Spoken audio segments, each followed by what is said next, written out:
Welcome to the Prosperity Pathways podcast. I'm here with Sean Banks, a business coach. Can you let them know the name of your business and just tell us a little bit about your background and how you got started in business coaching? Sure. So the name of my business is Cash Consulting. We started 6 years ago in 2017. When we first started the business, we were just building websites. And now eventually we grew into the business that we are today by offering small businesses services that they can help improve in three main areas, which is marketing, technology, and accounting.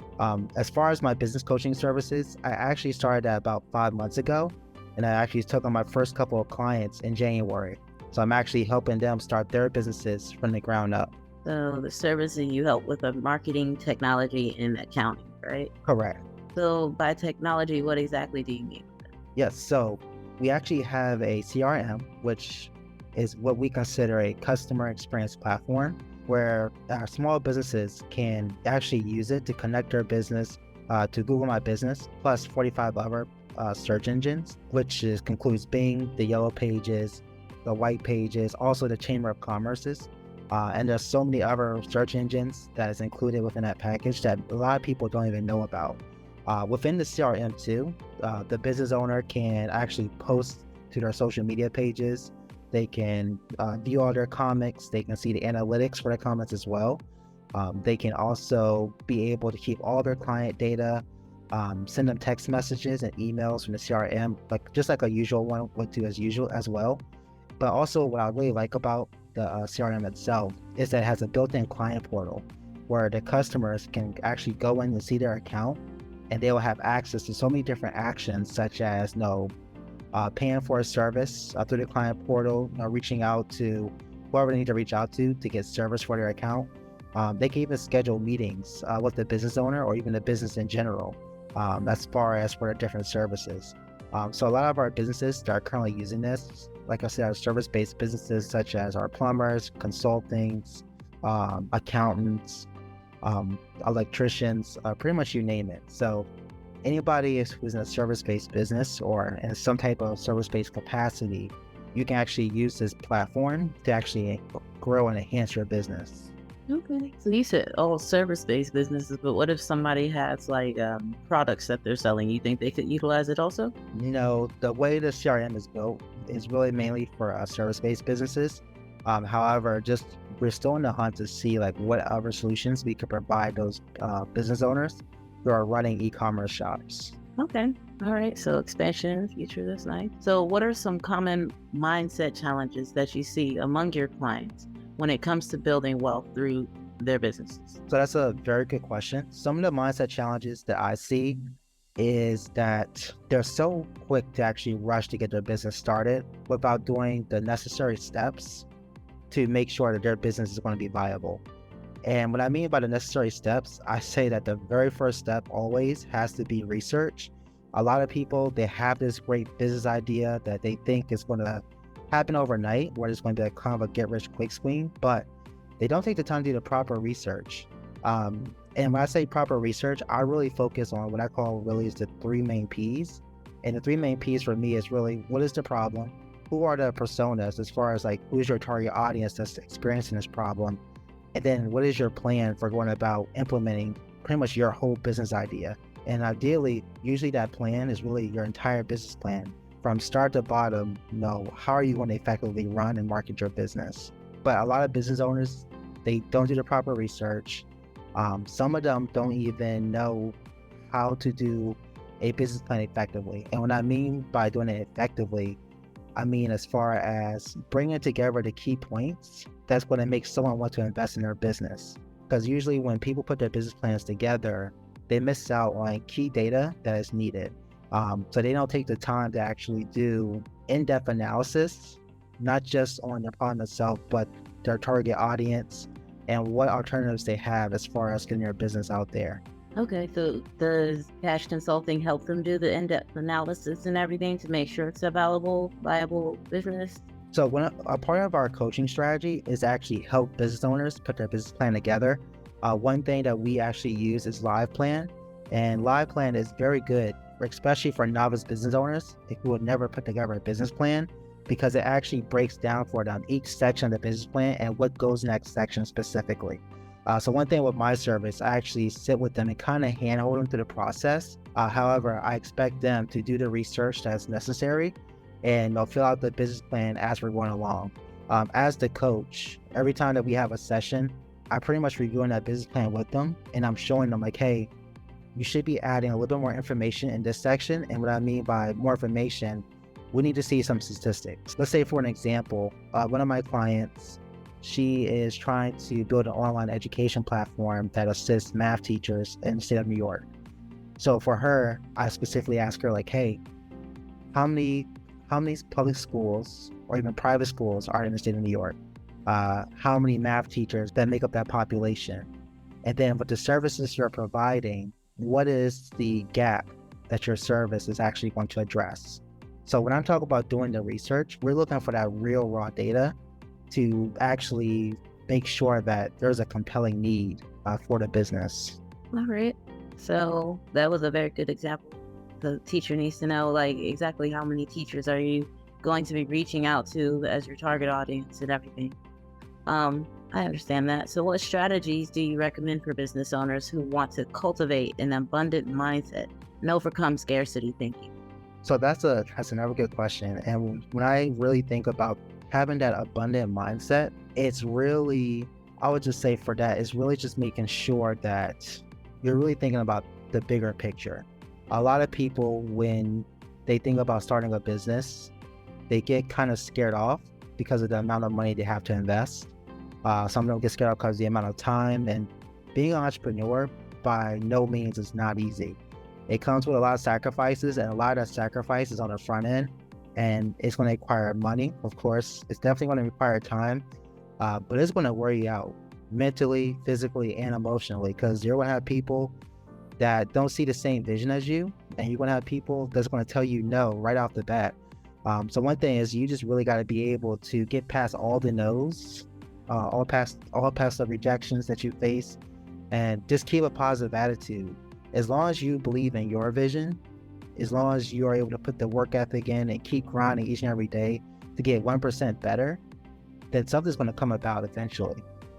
So that's when I think about having an abundant mindset, I'm really thinking about how many times can you get knocked down, but keep getting back up. Yeah, because a lot of people with that scarcity mindset is just thinking about the next day or the next month. They're thinking about right now, I need to pay these bills right now, instead of thinking of what's a better way that I could be doing this in the future and what do I need to do to get to that goal. So it's very hard. And then it's been generation after generations, and they teach you certain things and you think it's the right way because that's what the people before you have been doing, and you're not even actually paying attention to the fact that, yeah, the people before you have been doing that, but is it actually working for them? Like, are they reaching those goals that you really want to set? Do they really have real freedom? Like, and a lot of people don't recognize that. They're just used to doing, well, my mama did, or my grandpa did, or yeah, they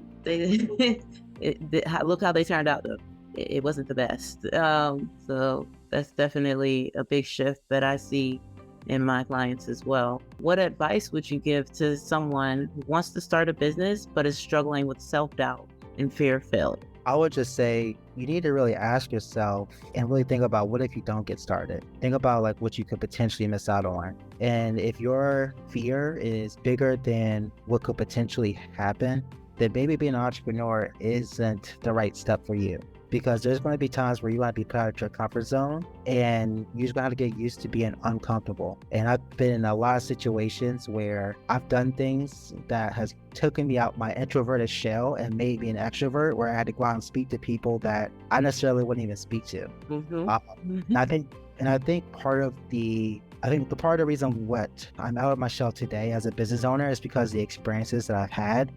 And one thing I'll say is, don't downplay yourself as a business owner. If you're able to go out and prospect and cold call for your business, you can do anything. And that's the one thing that a lot of people don't even want to do. Like, they steer away from sales because they're afraid of that rejection. And what you'll see too is, like, when it comes to rejection, a lot of people get hung up on that first no and they quit. A lot of people get that second no and they quit. And that's why I said, like, how many times can you get knocked down but keep getting back up? So that's what I'm saying was, as far as your fear, if it's greater than what the possibilities are, then this is not right for you. However, I hope that's not the case for you, because you could be someone who has a brilliant idea, but you're letting the fear of not having the money to get started, the experience stop you. We don't need that. It's all about what connections you have and how are you able to use the resources that you do have to go and get started. Yeah, there's a lot of people that fear cripples them. And the funniest part is what they're afraid of is usually what they're already doing. And what I mean by that is they're scared of starting a business and it not being successful, and they have to go back to doing what they're already doing. But you're already doing that. So the Exactly. worst is already happening. Like when I was listening to the Social Proof podcast earlier, that's exactly what David Shands was saying, is like when he first wanted to start his business, one of his major fears is having to go back to serving at the Cheesecake Factory, which he was already doing at that moment. And once he realized, like, I'm already doing what my worst fear is, I'm already doing that, struggling, living paycheck to paycheck and all that, I'm already doing that. So by stepping out of my comfort zone and actually starting my business, the worst that can happen has already happened. And I know how to maintain that. I can live through that. So why not take the chance on yourself? Because that's all it is. It's having confidence in yourself and just taking that chance and overcoming those fears of denial. I completely agree. I've been in sales now for, I'll say it's gonna be 10 years soon, to be honest. Okay. 10 years in sales. And I've been doing it for other companies, helping them make money. Now I started my business, and right now it's just me on the team, but I'm actually the one that's doing all the cold calling, the prospecting, just running all the discovery calls. But the thing is, because I've been doing it for 10 years, I'm not afraid to do it. So how can you be afraid of doing something that you've been doing for so long? Exactly. And you just got to get started doing it. And that's the first part. Fear of change, fear of denial, but it's just taking those first steps. So how do you help clients set financial goals for their businesses? And what are some key considerations when doing so? So when it comes to the financial goals, I'm already expecting really some of my clients to already have finances in order. So knowing how much they're going to put aside to get their business started. A lot of people don't even think about how much money you're going to put aside.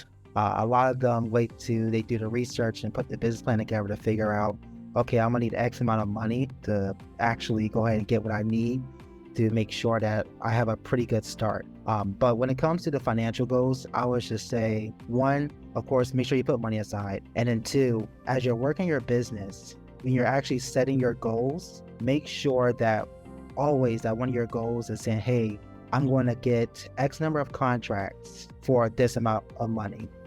And it can be as small as you want, it can be as big as you want, but make sure one of your goals is something that is revenue generating. Because if you're not bringing money into the business, I promise you're probably going to dry out like a raisin in the sun. Well, not probably, it's guaranteed, because it's like you're not actually, like, the money that's coming in, a lot of people will start a business and they're the only one working in it, and they spend the money not realizing they need to put it back into the business. Like, you don't get profit until it's actually profit. Just because you gain money doesn't mean that that's your profit. That has to go back into the business so that you can keep making money until it's a certain amount to where you can take a little bit of profit. Even when you start making profit, you still just need to take a little bit off the top, because Uncle Sam's gonna want his money later too. So, and then especially if you want to grow, you're gonna need to put away some more money for that also. So that's why a lot of people keep their 9 to 5 when they're starting a business, right? Exactly. You actually, read my mind and took the third step from it. Yeah. So you definitely want to make sure you're reinvesting that money.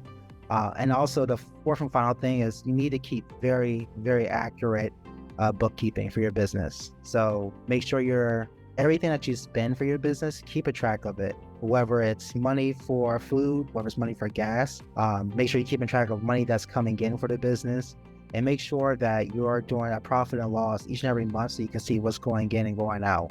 And a lot of reasons why you want to do this is so that when it comes for tax time, you can get write-offs for everything that you spend for the business. So make sure you're saving those receipts and accurately recording your books. I'm not saying that you need a CPA right away, but you want to make sure that in Excel, or however you like to keep your books in the beginning, I'm pretty sure there's plenty of applications that you can download to your phone that you can use to keep your books as well. Just make sure that you're keeping a record of everything that you spend and bring it in. Yep, that's all the profit and loss is. Just in case some people have that question, is profit and loss statement is just writing down your income and your expenses. You need to know where the money is coming in and where the money is going out, because you might be bleeding money into something that you're not even using. I know every couple months I look and see what services I'm signed up for to make sure I'm not paying for something I'm not using anymore, just to make sure. It doesn't matter if it's only $10, $15, it adds up and it could be used in a better way. So definitely need to keep track of finances nice and tight, because some people don't. They just spend money. They'll go out and all kinds of things like, oh, I have the extra money for this, when really they thought it was extra money, but they really needed it for something, or they should have put it away for something else. Yeah, I've had that issue before. I've been there, done that. So I'm not just speaking just to beat on anybody over the head or anything like that. Like, literally been there, done that. That's why I'm saying. And even when it comes to a business, been there, done that. So, I completely agree. Even when I first started cash consulting back in 2017, one thing that became my best friend that I wish it didn't was the credit card. yes. And I was using the credit card so much to get my business started. Like, I was spending so much on Facebook advertisements, Instagram, and I was just racking up as a lot of charges over time, without making sure that I was putting money back to pay off the credit card, and the interest kept piling up. So for anybody whose best friend is the credit card, I would say just be mindful of what you're using it for and make sure that you're paying it back on time to the bank. Because if you're not paying it back on time, you're going to see those interest charges add up very quickly. What was $100 yesterday can easily become $200 the next day. So make sure that you're paying it back on a timely basis. Yeah, exactly. And don't count your money before it comes in, because you could easily have something that you think was coming and it doesn't, or it takes longer than usual. And like you said, once again, you get those interest charges like, oh, I'm just going to swipe for this right now. I'm about to get this money, and then it doesn't come for a month or two or a couple of weeks. Either way, it doesn't come when you thought it was. And it ends up putting you back instead of ahead. So it definitely happens. What are some common mistakes that business owners make when it comes to managing their finances, and how can these be avoided? We kind of touched on that just now a little bit, but do you have any other things to add? That's another good question. I don't have anything. I would say what we touched on are very good examples of what I've seen from a lot of my clients. And no, again, if you can keep a manage of your records, keep track of everything, I'm pretty sure you'll be good, and you'll be in a good financial situation where you know what's going in and coming out of your business. So just have that mindset of whatever you make, reinvest it back into the business, keep the records, and more importantly, keep the receipts.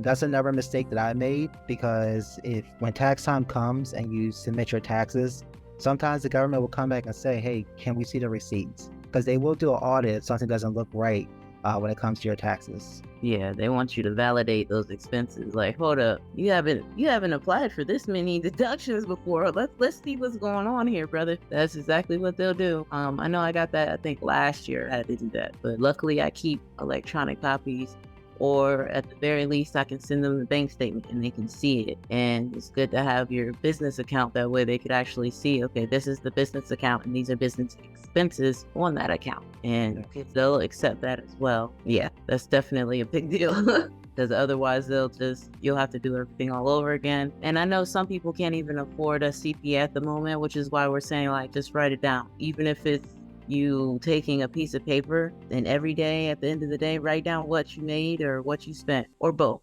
If you didn't spend any money that day, just write down what you made that day.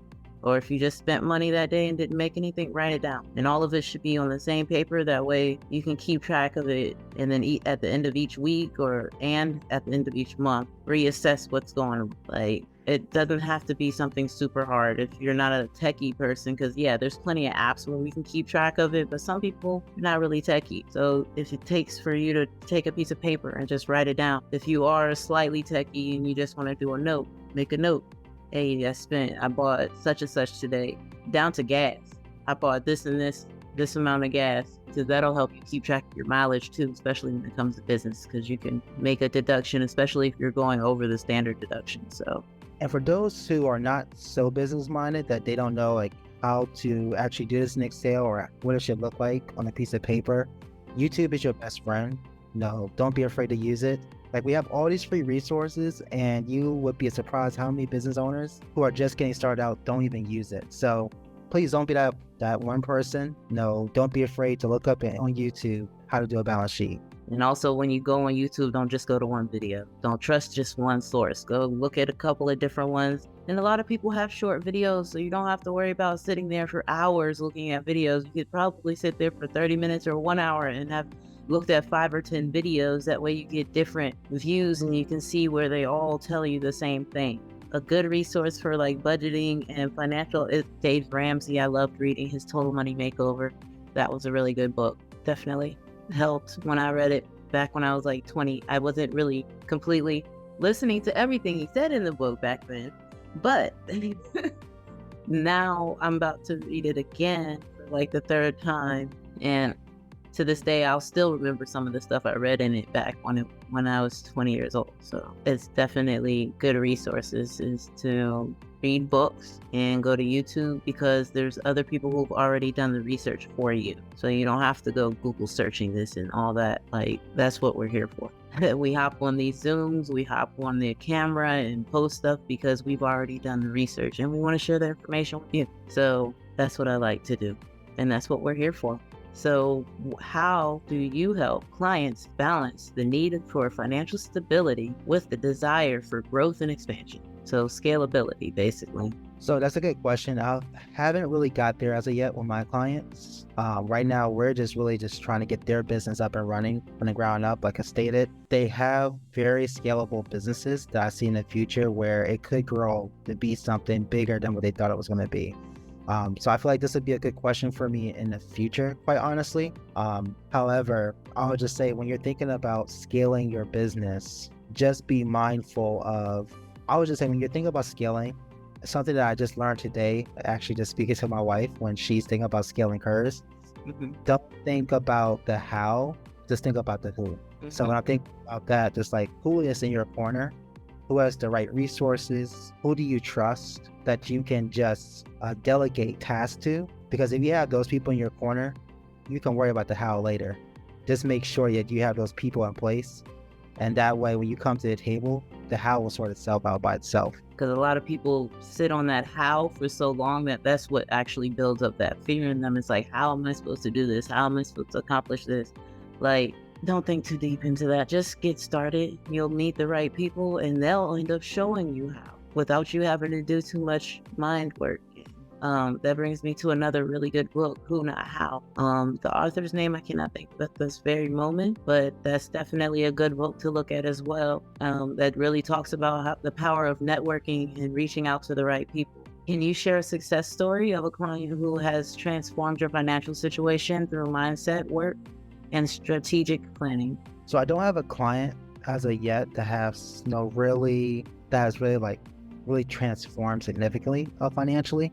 And the reason why I say that is because the clients I'm still working with, they really haven't thought about how much money they want to put aside to actually start their business. They're in the beginning steps and we're still on the business plan and still doing the research. I have one client that is well on their way to probably launching their business in June. But one of her tasks I gave her is to think about how much money you want to put aside. And one of my tasks is I'm actually preparing a report for her on what pieces of technology that she's going to need to actually get started. The best thing about her business is that it's completely virtual, so she's not going to have a lot of upfront costs. The main thing she'll probably be paying for really is the platform to host our online courses, Zoom, and pretty much maybe a CRM. And all of that really just boils down to maybe $200 or less. It might be a little bit more depending on the platform that we choose for the online courses, but she's not going to be spending that much out of pocket. So because her business is completely virtual, she's saving a lot of money. And other than that, as far as marketing, she's going to be, of course, using Facebook, Instagram, and LinkedIn, but through the software that I'm providing her, which is the CRM that I mentioned earlier in the call, she won't have to need to individually log into those separate accounts to post her content. She can do it all from CRM itself.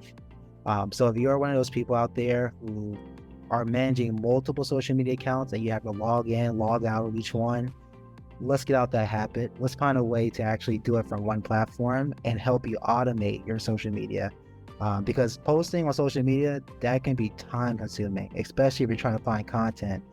So if you're one of those people, we definitely should probably have a conversation, because I can probably help you save a lot of time on the back end so you can focus more on revenue generating activity for your business. Yeah, we're going to provide your information in the description for this video. That way they can follow up with you if they need your services, mine as well. And my last question for you is, what is one key mindset shift or habit change that has contributed to your success? And how can listeners apply this to their own wealth building journey? Well, that's a very good question, because I made a lot of mistakes starting cash consulting, and it's really been a learning experience for me, and a very humbling one. So the first one is one that I already talked about, is be very mindful of the credit card. Don't swipe every time that you see something fancy that you think is going to help grow your business. The second thing I would say is, trust, but verify. Because you're going to have a lot of people that's going to offer you advice, but it's good to listen, but just make sure that you're verifying everything they tell you. Just don't go off and just trust everything that somebody says without doing your own due diligence first. That's not the way to do business. Sometimes it can always come back and backfire on you. The third thing I would say for a good mind shift is always develop at least an hour a day to developing your craft. Now, this can be through books, it can be through podcasts, it could be just you just working on your business just in general.